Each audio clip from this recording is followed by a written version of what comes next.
منم ایران پاره پاره. نام مرا بر نیزه کردند، نابودیم انگیزه کردند.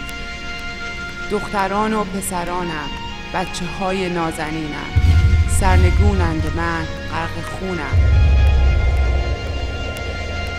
در هم کوبیدن کرامت انسانی جوانان و شکنجه روحی به دست این رژیم آلوده و حکومت خونخوار ملاها همچنان ادامه دارد و رو به افزایش است. عزیزان من، برای دفاع از حقوق اولیه انسانی با موج دستگیری مواجه می شوند.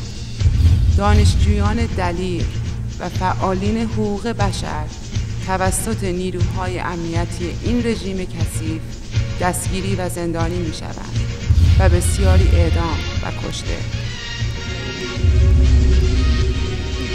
در کنار این فواجع، فقر، بیکاری، محرومیت و ناامنی مردم را بیدار کرده است.